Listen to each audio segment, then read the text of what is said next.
Bien, bien, muy bien. ¿Cuánto me duró? Bueno, esperamos unos minutos mientras va entrando la gente. Sí, sí. ¿Todo tranqui? ¿Está fresco, Comodoro? Está fresco, no mucho viento, pero está fresco, se hace Mirá que sentir el por acá frío. hace frío, ¿eh? En serio, ¿eh? Vos has Sí. Buenas vivido acá y tardes, buenas sabés que es tan frío noches. como aquello. Igual un año medio raro, ¿viste? Buenas noches. No ha habido nevadas, no ha habido hielo todavía en el Mirá. aeropuerto. Ujú. Fue mucho más frío el año pasado. Hola a todos los que van entrando. Buenas, ¿cómo va? Buenas noches, ¿qué tal? ¿Cómo les va? Buenas noches. ¿Cómo andan? ¿Cómo ¿Bien? estás? Buenas noches. Hola Romy, ¿cómo estás? Bien.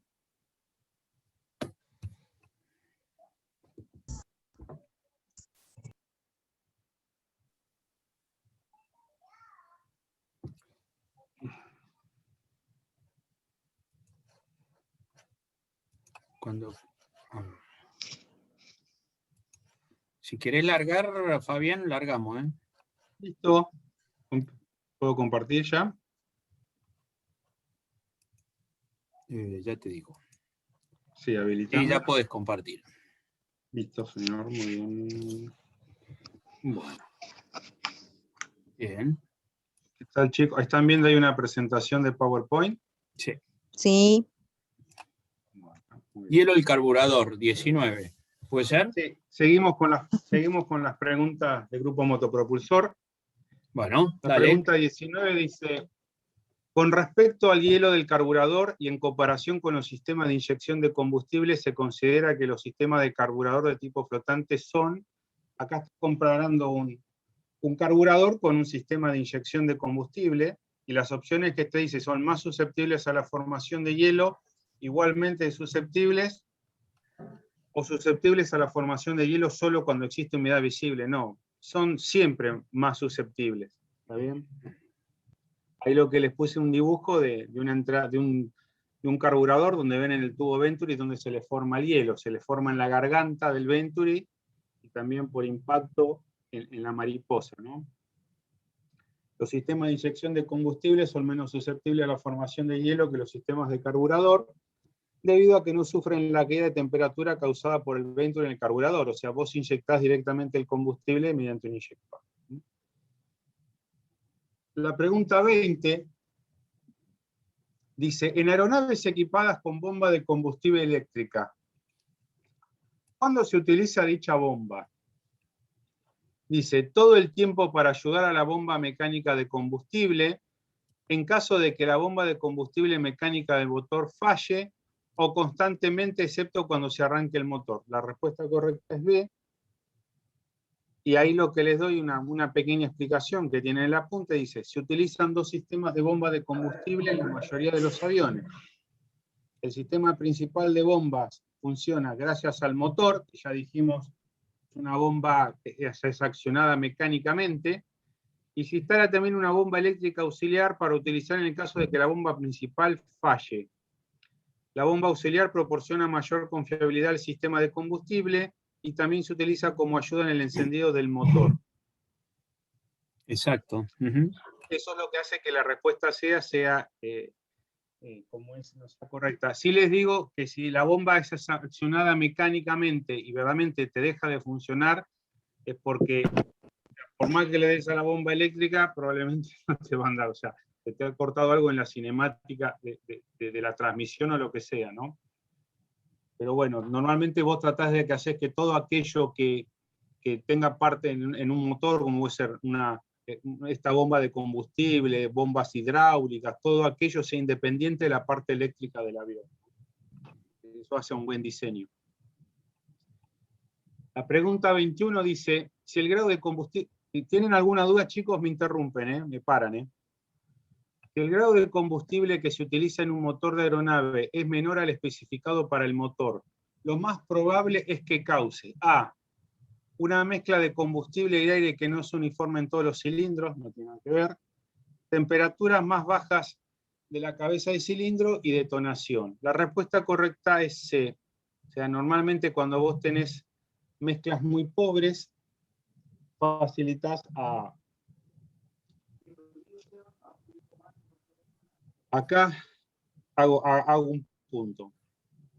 Las naftas tienen un número de octano. El octanaje, a grosso modo, es un antidetonante. O sea, es lo que a mí me permite llevar al cilindro, al pistón, al punto muerto superior y retardar lo más posible la combustión. ¿Está bien? Entonces, si yo tengo un combustible de grado menor, mi nivel de antidetonante es menor. ¿Está bien? Entonces, acá les pongo abajo la respuesta, dice, utilizar combustible de un octanaje menor es dañino en cualquier circunstancia, porque puede causar pérdida de potencia, calor excesivo, eso facilita mucho la detonación, bujías de encensidad quemadas, válvulas quemadas y consumo alto de aceite y detonación.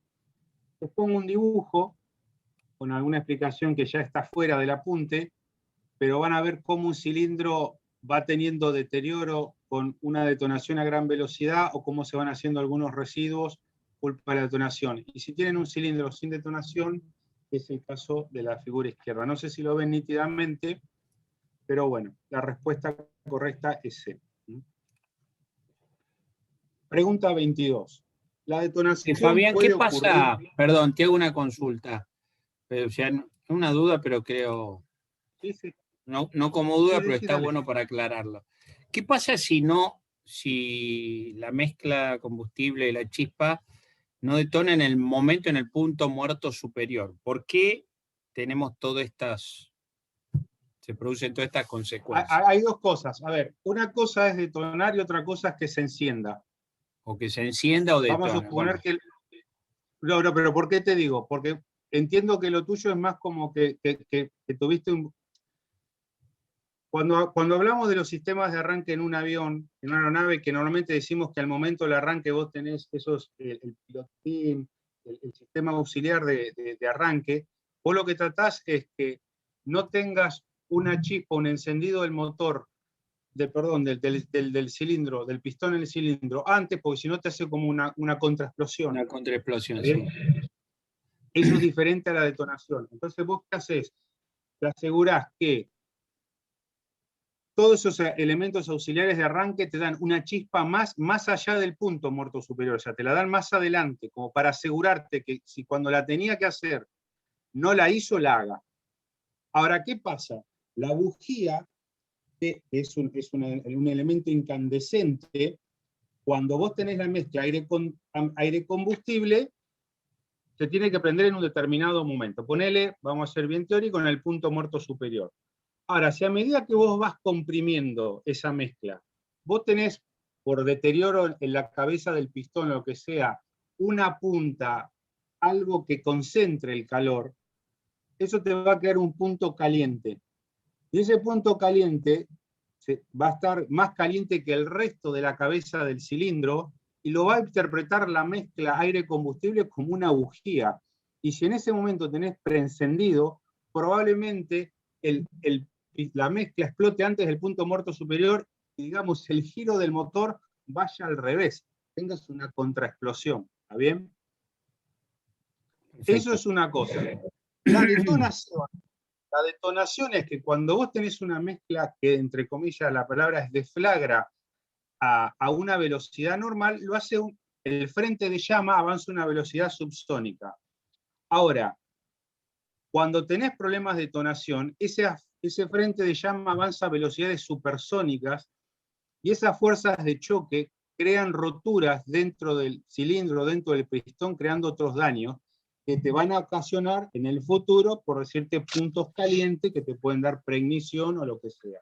¿Está bien? No sé si, Eduardo, contesté lo que preguntabas. No, quería que lo explicara. Yo lo sabía. No, yo sé que vos lo sabés. Pero está bien claro, o sea, es para contarle a los chicos. Acá lo que sí van a ver en las preguntas, por lo menos que vamos a ver hoy, que no habla mucho de preignición, habla mucho de detonación, y más allá de lo que digan las preguntas y las respuestas que den, normalmente los casos de detonación, vos normalmente vas a terminar enriqueciendo la mezcla para que ese exceso de combustible te baje la temperatura de cabeza del cilindro. O sea, algo que favorece mucho la detonación es que vos tengas mezclas pobres, porque las mezclas pobres hacen que haya exceso de temperatura. Si vos estás en un lugar de baja densidad de aire o en un ambiente muy cálido al despegar, siempre para evitar detonación vas a tratar de enriquecer la mezcla, para refrigerar la cabeza de cilindro. Sí, Fabián, escuchame una cosa, rápidamente, ¿podés hacer, digamos, un poco los ciclos del motor, los 4 tiempos? ¿Sí? Rápidamente para recordarles, digamos, lo que es lo normal, ¿sí? ¿Ok? Sí. Chicos, me pongo para a veces tratar de ser medio didáctico, que me vean. Mi mano es como el pistón, ¿eh? En un momento dado, yo tengo dos válvulas, una de admisión y una de escape. Tengo la válvula de escape cerrada, abro la válvula de admisión y el pistón baja y admite el aire, como si fuera el inflador de la bicicleta en la primera embolada. Llego al punto muerto inferior, cierro la válvula de aire, sigue cerrada la válvula de escape y empiezo a comprimir. Como el aire es compresible, bueno, ahí estaría hablando de un ciclo diésel. En un ciclo naftero lo que yo admití es una mezcla aire-combustible, ¿está bien? Esa mezcla aire-combustible estaba en el punto muerto inferior, la empiezo a comprimir hasta el punto muerto superior. El octanaje del combustible está tratando que se retarde la combustión lo más posible. ¿Por qué? Porque cuando me estoy llegando casi próximo al punto muerto superior, la chispa, la bujía, hace un punto incandescente y esa mezcla deflagra. Al deflagrar, libera la energía química almacenada en el combustible y de los 4 movimientos que vimos, ya vimos 2, el tercero hace que se expande esa masa de gases y tira el pistón para abajo. Ahí es donde yo creo trabajo, o sea, la energía química almacenada en el combustible se transforma en un trabajo mecánico. Sale, vuelve al punto muerto inferior y yo tengo acá todo un volumen de gases quemados. Entonces, en la cuarta embolada, cerrado la válvula de admisión, se abre la válvula de escape y todos los gases quemados salen. Y vuelvo a estar otra vez en el punto muerto superior para empezar de nuevo el ciclo. De las 4 carreras, la tercera, la de expansión-explosión, es la única que agrega trabajo. Esa es la explicación de los 4 ciclos. Perfecto, eso. Buenísimo, gracias. Muy bien, de nada. La pregunta 22 dice, la detonación puede ocurrir en configuraciones de alta potencia cuando la mezcla de combustible enciende instantáneamente en lugar de quemarse en forma pareja y progresiva. Esa es la respuesta correcta, que es lo que les decía antes. Hay un frente de llama normal, en vez de ser pareja e ir como moviéndose en un frente de llama uniforme, es instantánea, crea esas fuerzas, esas ondas de choque que hacen daño dentro del cilindro. Las otras opciones eran una mezcla de combustible excesivamente rica, que no, se enciende la mezcla de combustible demasiado pronto por depósitos de carbonos calientes en el cilindro. Si vamos al caso, la respuesta B sería lo que vos tenés que hacer para que no haya detonación, y la respuesta C es lo que yo les decía, que vos al tener daños podés tener puntos calientes. Lo que pasa en la C es lo que probablemente te va a dar un problema de preignición, de preencendido o preignición. Pregunta 23. La detonación ocurre en un motor alternativo de avión cuando las bujías de encendido se encuentran obstruidas o en cortocircuito o el cableado está defectuoso, no. Puntos calientes en la cámara, no, que le dije que es preencendido. C. La mezcla sin quemar en los cilindros explota en lugar de quemarse normalmente. Listo, es eso, es la C. Tiene que ver, como le digo, con la velocidad de llama. Una cosa es deflagrar y otra cosa es explotar. 24. El encendido fuera de control de la mezcla de combustible-aire-combustible por adelantado de la chispa de encendido normal se conoce como.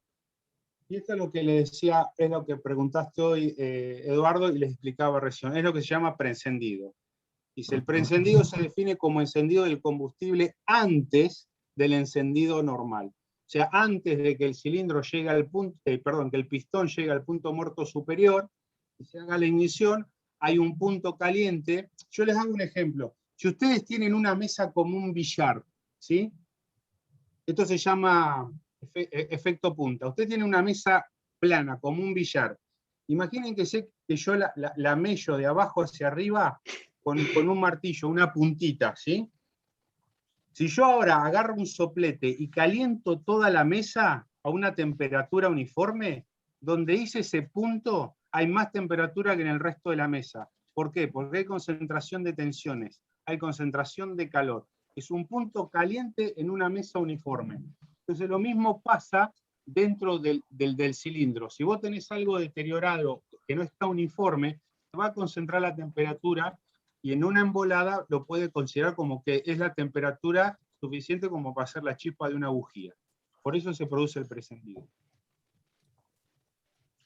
25. ¿Qué combustible tipo puede ser sustituido por una aeronave si el octano recomendado no se encuentra disponible? Siempre que hablemos de naftas de aviación, y vos vas a decir si tengo algo por abajo o por arriba en octanaje, la respuesta correcta es por arriba, el próximo de mayor octanaje. Yo acá les puse a propósito Shell, YPF y Axion porque son combustibles de calle, no son combustibles de aviación, y la respuesta se dice combustible automotor sin plomo de la misma categoría de octanaje. Cuando se hicieron estos motores de aviación, los autos de calle no tenían un buen combustible alto en octanaje, y el alto octanaje lo tenían solamente el combustible de avión. Si hoy vos estás usando una nafta de 80, 100 LL o 100, 80, 100 octanos, vos vas hoy al surtidor y tenés nafta de 98 octanos. O sea que, digamos, por el número de octanos no tenés problema en usar la nafta de calle de un combustible premium en un avión. Ahora, el tema es que no tiene los aditivos, es muy propenso a tener formación de agua, no tiene anticongelantes y sobre todo tiene un valor bajo de tensión de vapor que a medida que vos vas elevándote en altura, en vuelo, baja la densidad del aire y se te empiezan a hacer burbujas de vapor en el combustible que en un momento dado por la cañería no va combustible, tenés ese vapor, ese tapón de aire, y no te fluye combustible y se te para el motor. Entonces, ¿qué te digo? El combustible de calle no está recomendado ni autorizado para funcionar en aeronaves. Sí te digo, sí, cumple un requisito. Si es por el número de octano, te sirve. Ahora, en otro montón de cosas no te sirve. ¿Está bien? Cargar los tanques de combustible luego del último vuelo del día se considera un buen procedimiento operativo. ¿Por qué? ¿Forzará el agua existente a que suba al tope del tanque? No, porque el agua tiene más densidad que el combustible, o sea, el agua se va hacia abajo y el combustible se va hacia arriba. ¿Prevendrá la expansión del combustible al eliminar espacio de aire en los tanques? No, C, que es la correcta. ¿Prevendrá la condensación de humedad al eliminar espacio de aire en los tanques? O sea, vos dejás un avión sin combustible una noche fría y el aire que queda en los tanques se condensa y te forma humedad y vas a tener otros problemas. Entonces, vos asegurándote que en el último vuelo del día o dejar el avión full de combustible, mientras se los permitan los amortiguadores, pero en estos aviones lo podés hacer, listo, bárbaro. No vas a tener al día de mañana problemas de humedad, o sea, no va a haber espacio que pueda ocupar el agua, debido al aire que dejaste sin cargar. Podés tener agua por otros motivos, ¿no? Pero no por el aire. 27. Para purgar el agua en forma adecuada del sistema de combustible de una aeronave equipada con depósitos de tanque de combustible y un drenaje rápido de filtro de combustible, es necesario hacerlo. Desde el filtro de drenaje es una opción. Desde el punto más bajo en el sistema de combustible, o C. Desde el drenaje rápido del filtro de combustible y desde los depósitos. O sea, aprovechás las dos cosas. O sea, vas a tener una purga en el lugar más bajo del combustible, donde, como yo les dije, el agua, por un tema de densidad, se pone abajo, y además vas a tratar también el que está en el filtro. A veces tenés uno, a veces tenés los dos.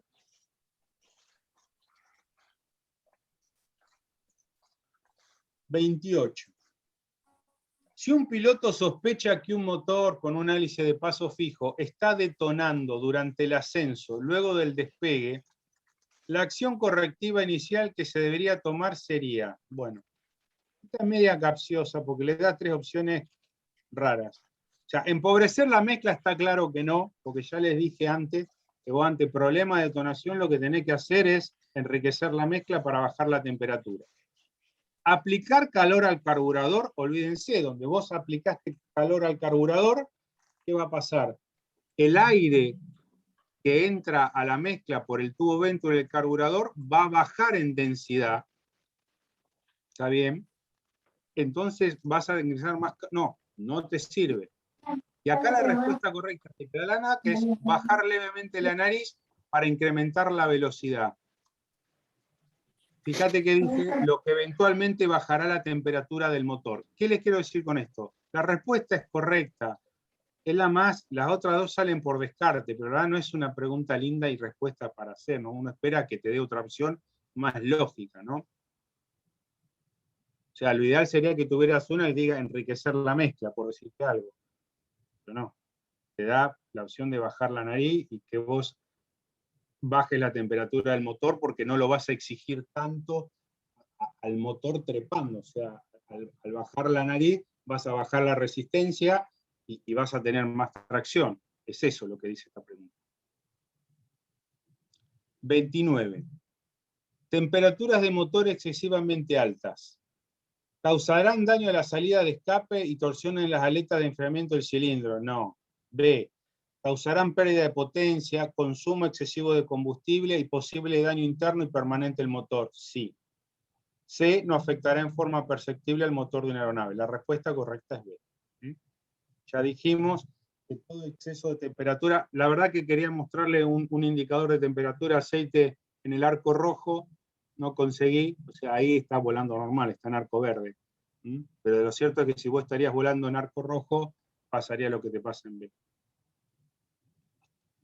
Esta pregunta es similar a la anterior, dice, temperaturas de motor excesivamente altos, tanto en el aire como en tierra, y bueno, le da, incrementarán el consumo de combustible y puede incrementar la potencia debido al aumento de temperatura. No. B, causarán daño en las salidas de escape y pueden provocar la torsión de la aleta. No. C, causarán pérdida de potencia, consumo excesivo de aceite y posible daño interno y permanente del motor. Esta pregunta y la anterior son iguales, preguntadas casi un poquito diferentes. 31. Si los indicadores de la temperatura del aceite del motor y de la cabeza del cilindro excedieron el rango operativo normal, el piloto pudo haber estado operando con la mezcla demasiado rica. No, porque eso es algo que refrigera. La presión de aceite más alta de lo normal. No. Demasiado potencia y la mezcla muy pobre. Sí. O sea, vos has exigido mucho al motor con una mezcla muy pobre que hace que trabaje muy excedida en temperatura la cabeza de los cilindros, ¿no? La presión de aceite más alta de lo normal, vos cuando hablas de presión de aceite es la fuerza que tenés que hacer para llegar a ese lugar más recóndito del motor, ¿no? O sea, si tenés una alta presión, tenés una alta obstrucción. Estás llegando lejos, ¿no? Si tenés baja, tenés otro problema. Pero a lo que viene la pregunta es C, demasiada potencia y la mezcla muy pobre. Fíjense que lo que les puse acá en rojo, las temperaturas excesivamente altas del motor pueden ser causadas por enfriamiento insuficiente, a su vez causado por una mezcla demasiado pobre, muy bajo octanaje del combustible, que ya lo habíamos visto en otras preguntas anteriores, poco aceite o flujo de aire insuficiente sobre el motor. 32. ¿Qué causaría más probablemente que los indicadores de la temperatura de la cabeza de cilindro y del aceite del motor excedan los rangos operativos normales? Entonces dice, utilizar combustible que tenga un octanaje menor del especificado. Es algo que vimos 4 o 5 preguntas atrás, que es la correcta. Utilizar combustible que tenga un octanaje mayor al especificado, ya nos dimos cuenta que no, y operar con presión de aceite más alta de la normal. No. Las temperaturas excesivamente altas del motor pueden ser causadas por enfriamiento insuficiente, a su vez causado por una mezcla demasiado pobre, muy bajo octanaje de combustible o poco aceite o flujo de aire insuficiente sobre el motor. Digamos, todas dan vueltas sobre lo mismo, te preguntan más o menos de manera similar, pero entonces vos lo que llegás a la conclusión es como la clase pasada, cuando veíamos los efectos de la temperatura en la densidad del aire y eso cómo afectaba la combustión, y en este caso, cómo las temperaturas elevadas favorecen a la detonación. Es más o menos 3 o 4 conceptos muy básicos preguntados de diferente manera. Para el enfriamiento interno, los motores alternativos de aeronaves son especialmente dependientes de un termostato que funcione en forma adecuada, aire que fluya sobre el escape múltiple, imagínense, el escape no tiene nada que ver, la circulación de aceite lubricante. Normalmente vos tenés un termostato cuando tenés un motor refrigerado por un líquido, no por aire. ¿Tá? La respuesta correcta es C. El aceite, además de ser lubricante, es refrigerante. Y también se le puede decir que puede tener una tercera función, que es cuando tenés una hélice de paso variable, el sistema de gobernador esté manejado por el mismo aceite. ¿Preguntas hasta acá? ¿Alguna duda? No. Bueno, escuchen, me apuré porque quería que vieran 5 minutitos de este video. Algunas cosas les van a interesar, otras no, pero por lo menos para que vean un poco cómo funciona un motor. Quiero saber si lo escuchan, Eduardo, ¿me decís después? Dale, te aviso. ¿Escuchan? No. No sé cómo. Tendrías que tener No sé si es el volumen de tu computadora, el tema. A ver.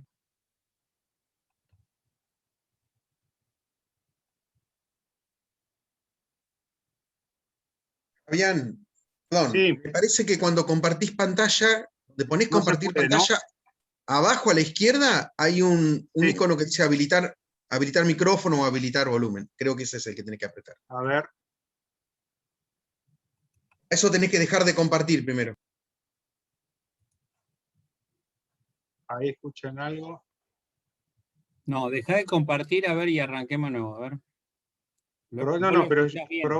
probar altavoz y micrófono, no, a ver. Porque debo de tener que deshabilitar algo, ¿no? Hacé como te digo, deja de compartir y luego vas a compartir pantalla y abajo a la izquierda hay un icono, un botoncito chiquitito y ahí lo habilitas. Dice micrófono, varios micrófonos, igual que el sistema altavoz. Probar. ¿Dejar audio de computadora será? Dice, dale. Compartir sonido, dice. Abajo a la izquierda un rectangulito chiquitito.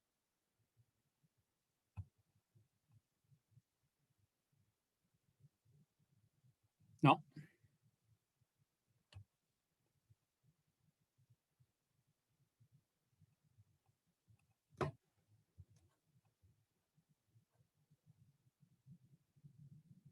No se escucha. No se escucha, Fabián.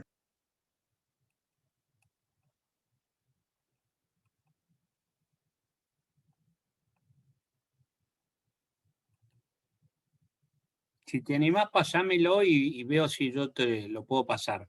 Pasámelo por WhatsApp.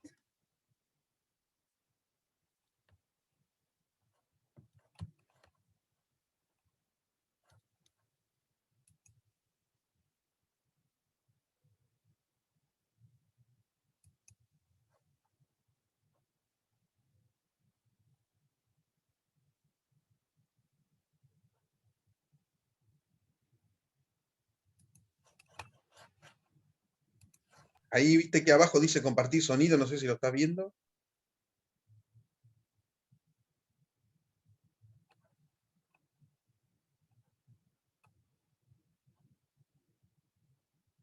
No, no.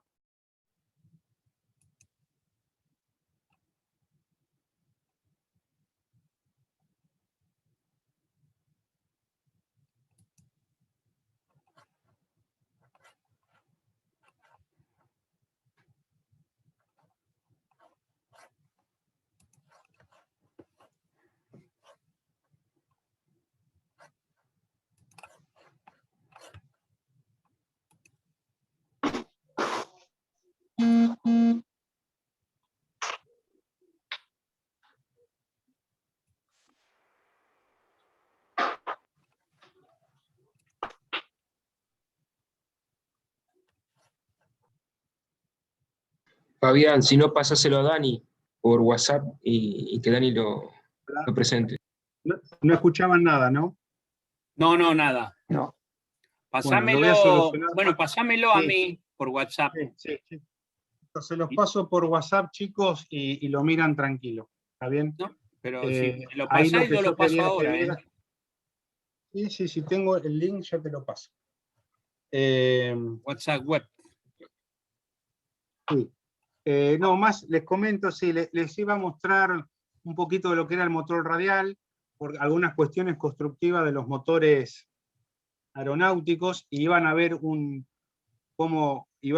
una animación cómo funciona un motor, bueno, para que les quedara un poquito más claro. Hace analogía de un motor viejo que es el motor Rolls-Royce Merlin, que era el del Spitfire, que yo cuando estaba era estudiante, había uno en la entrada de la universidad, que era de los Avro Lincoln.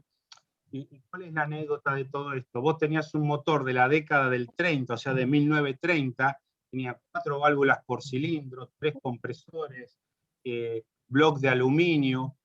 Lo van a ver en el video, un diseño de cámara de combustión que es la óptima, porque optimiza un tema de superficie y volumen. Pero quiero decir, todos esos desarrollos que lo tenía un avión, vos los viste capaz en la década del 80, el 90 en un motor. O sea, un auto no se podía dar el lujo de tener la tecnología de un motor de avión porque no lo pagabas, pero un avión de combate sí. Como dándole a entender que mucho del desarrollo que ustedes ven en los motores ya tiene más de 80, 90 años, ¿está bien? La guerra eso lo aceleró. Estamos hablando de un motor de combustión interna, no estoy hablando de un motor a reacción que evolucionó más tarde, ¿no? Entonces en ese video viejito, cortito, de 5 minutos, la idea era que yo ahora cuando termine la clase les paso por WhatsApp web el link a Eduardo y después se los paso a ustedes. Vale. ¿Alguna duda, chicos? ¿Algo que quieran conocer más o de lo que vimos hoy? Les pido disculpas de lo del video. Fabián, por ahí nos están quedando 7 minutos, estaría bueno si vos pudieras hacer no un repaso, sino unos tips que serían cosas importantes a tener en cuenta en la operación de un motor, o sea, de un avión, empezamos a hablar en la inspección exterior, que hay que, por la razón que drenar los tanques, drenar el circuito, después en la puesta en marcha que hay que tener en cuenta, cuando son, digamos, las puestas en marcha manuales. Bueno, ¿qué cosas, o sea, conceptualmente generales hay que tener en cuenta en todos los motores, en todos los aviones, respecto al combustible, respecto a que hay que tener en cuenta antes de la puesta en marcha, del tema de la formación de hielo? Bueno, sí, yo ese tipo de cosas. A veces la puesta en marcha, a veces quizás no es tanto lo mío, porque quizás es algo muy operativo y probablemente tiene que ser, cada avión tiene su procedimiento, pero sí, por ejemplo... No, pero no en el procedimiento, digamos, Pero por ejemplo, sí cuáles son las normas de seguridad, por ejemplo, a la hora de cargar combustible, que es algo que le van a tomar, seguro, o sea, vos tenés que cargar en un ambiente ventilado, tendrías que estar cargando combustible, si es posible, con gafas y algún protector nasal para que no huelas el vaho y te marees. No usás un tacho de plástico para cargar el combustible, porque ¿qué pasa? A medida que va fluyendo o va moviéndose el combustible en ese tacho, se va cargando estáticamente y te puede hacer una chispa, se puede prender fuego. O sea, hay infinidad de casos de aeronaves que cargando combustible se armó allí, se prendió fuego el avión, el hangar, lo que sea, ¿está bien? Entonces vos tendrías que agregarle a eso, vos estar con algo metálico que disipe estáticamente la carga. El avión tiene una puesta a tierra, el camión que te va a cargar combustible o el surtidor que te va a cargar combustible tiene que tener una puesta a tierra, ¿está bien? Vas a tener un matafuego cerca. Bueno, eso digamos lo básico para cargar combustible. Cuando vimos el otro día lo de la puesta en marcha, si hay uno adentro de la aeronave, está pendiente de todos los controles y es el que dirige la maniobra. El que está por dar pala va a hacer lo que le dice el que está dentro de la cabina y va a colacionar lo que le está diciendo el de la cabina.